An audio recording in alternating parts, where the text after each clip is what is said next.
Opposition calls for Electoral Commission to conduct free and fair elections in 2017.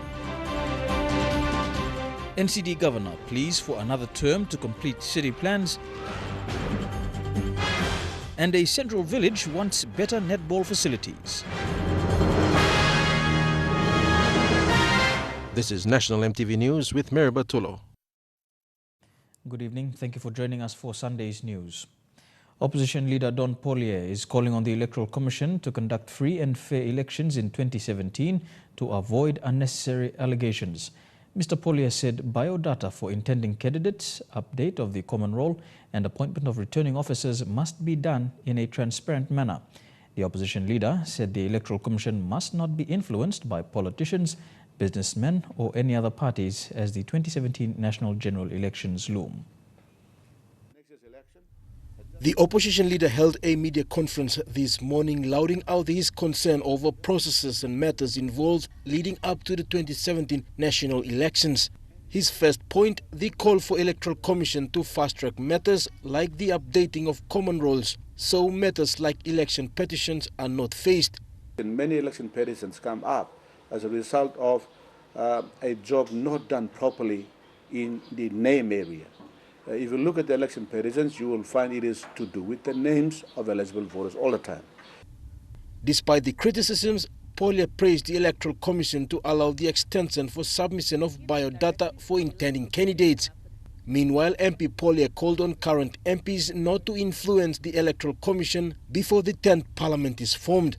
Influencing the appointment of those very important key office holders, it is a threat to the integrity of the election in 2017. He also called on international observers to be in the country to assess the 2017 general elections. I'd like to make a call to the Commonwealth Secretariat, the United Nations, our next door neighbors like Australia, New Zealand, and those observers to come into this country and observe, to play the role of making sure that the elections are conducted in the transparent, in the most democratic, fair and just way as much as possible. Jack Lapave Jr., National EMTV News. The government has pumped more than 65 million kina into the Technical and Vocational Education Training Scholarship Program since its inception and has graduated 800 participants.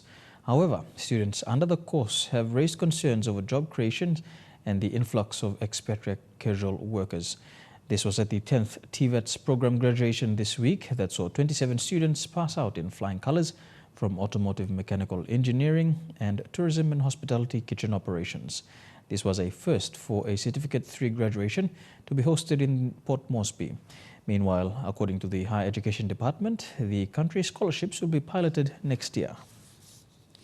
The 11 million kina allocated for the call-out operation in Hela has been slammed by opposition leader Don Pollier. Pollier said the call-out was unnecessary given the financial circumstances currently being faced in the country. The opposition leader slammed the announcement of the 11 million kina funding for the special call-out operation to stop the ongoing killing and violence in Hela province. Pollier said the call-out was unnecessary and would suppress the good people of Hela. He says the government owes money belonging to the resource owners and must pay these entitlements. And I keep on saying that is the wrong path to development. That is not right. They don't need to approve 11 million kina to have the call out. All they need to do is just pay up the 25 or 35 million kina that is owed to the landowners in their benefits. End of story. The NEC decision this week will see involvement of police officers and soldiers deployed to the fighting zones in the coming week. However, Hela Governor Francis Potape believes Hela is not in the stage of declaring a call-out or state of emergency. If you are a policeman, you do your job. State of emergency is the last thing that any policeman or any governor or any member of parliament will call for. State of emergency is the last resort. It's when the government is not working well, the whole system of education, health, and everything has fallen apart, anarchy has taken its toll, many people have died, then you call for state of emergency.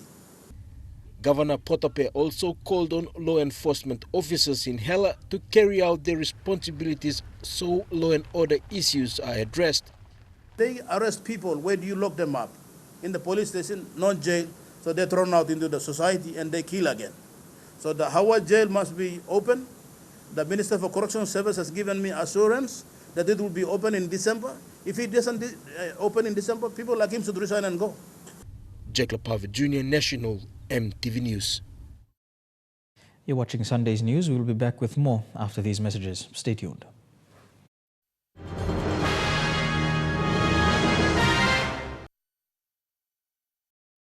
Welcome back to National EMTV News.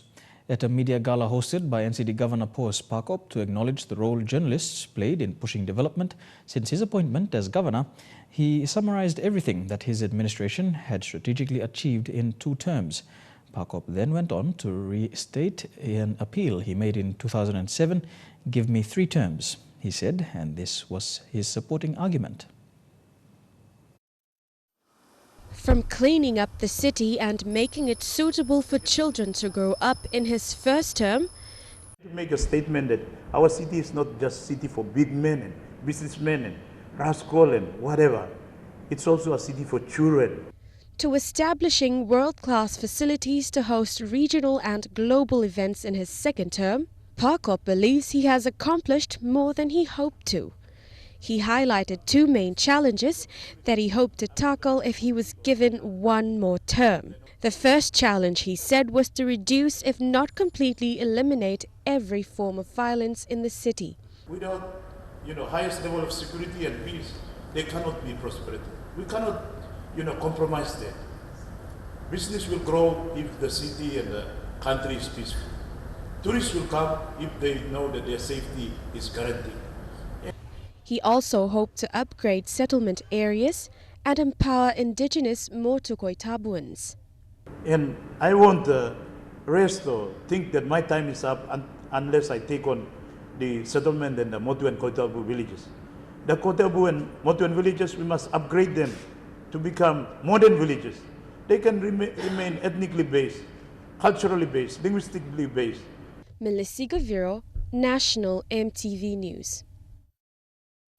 Trukai Industries has launched a new corporate campaign to commemorate one popular comment made by generations devoted to the brand.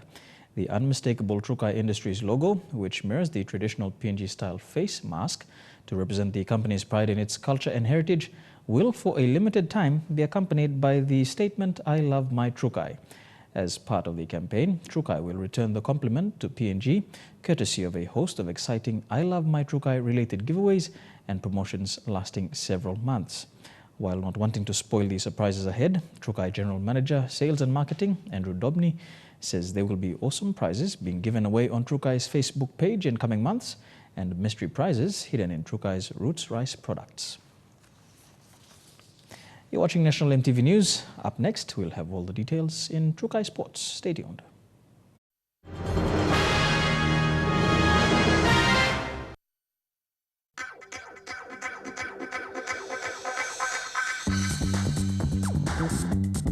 Trukai Sports.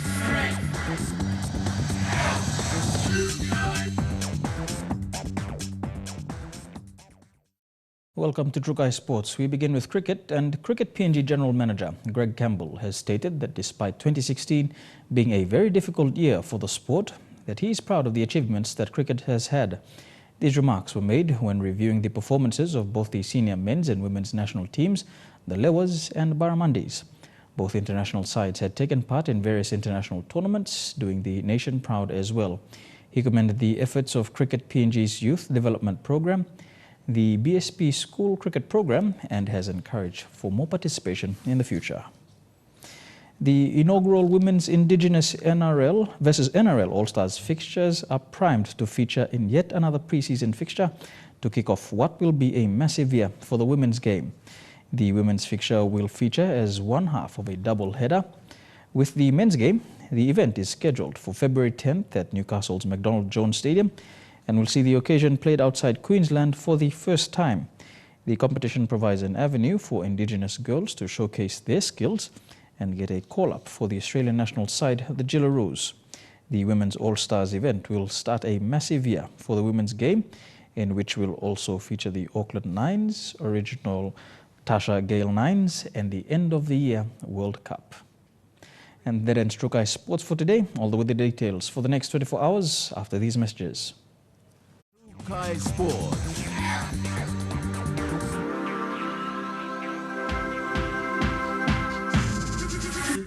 True Kai Sports. The weather details are proudly brought to you by Dulux Weather Shield. Worth doing with Dulux.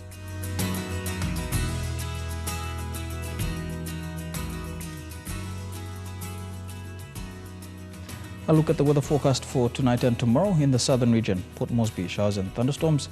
Showers in Daru, Alatau and Popondetta. Showers and thunderstorms in Kerma. To the Momasa region, showers and thunderstorms in Leh and Madang. Showers in Wewak and Vanimo. To the New Guinea Islands region, all centres to expect showers and thunderstorms. And in the Highlands region, all centres to expect showers and thunderstorms with morning fog.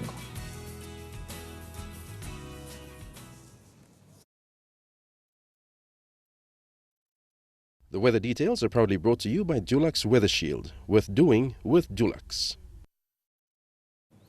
While some may be hindered by the geographical location they are in or the lack of facilities, the small village of Galo Marubu in the Rigo district of Central Province is not one to be held back. The grand final of the Visigo Netball Association yesterday on a makeshift court showed that netball can be played anywhere. Lakamalaki was impressed with the talent displayed on court yesterday at the Visigo Netball Grand Final. Given that this was the first of its kind for the village to have a netball competition, there is definitely talent that needs nurturing. For now, I wanted to congratulate all of you. I've seen some fantastic play. What I've not seen in some villages, and I've been going around a lot of villages in the Central Province, is that some of the players are very strong but very, very fast. And you are short, but you are very, very fast. And I've not seen that in other parts. So I'm pretty impressed at how aggressive you are, because that's what we need in netball. The competition started in June this year after President and founder Tracy Killer organized a total of 16 teams of women and girls. With her passion for sports, Killer and her family, along with friends, assisted and ran the competition. Our aim of this netball is to bring all women together to have fellowship and for physical fitness. And I want all women to have a positive behavior towards sports. Meanwhile, Lakamaliaki recognized that this competition has started from scratch and she is already considering helping from her end. That land is always a challenge in the Central Province or anywhere else in Papua New Guinea. But if we want to have a healthy community, I'm urging the community here to give a piece of land to netball so we can improve the facilities so our young daughters and our mothers can play and enjoy the game of netball. She also commended the community of Galomarubu, especially the menfolk who supported the women. Visigo Netball founder and president Tracy Killer is now appealing to business houses for assistance so they can set physical foundation, the first one being a proper netball court. Dinero Strico, National EMTV Sports. Now before we go, a quick look at stories making headlines. The opposition calls for free and fair elections. NCD Governor wants to see desired projects completed, and remote Central Province village wants better netball facilities.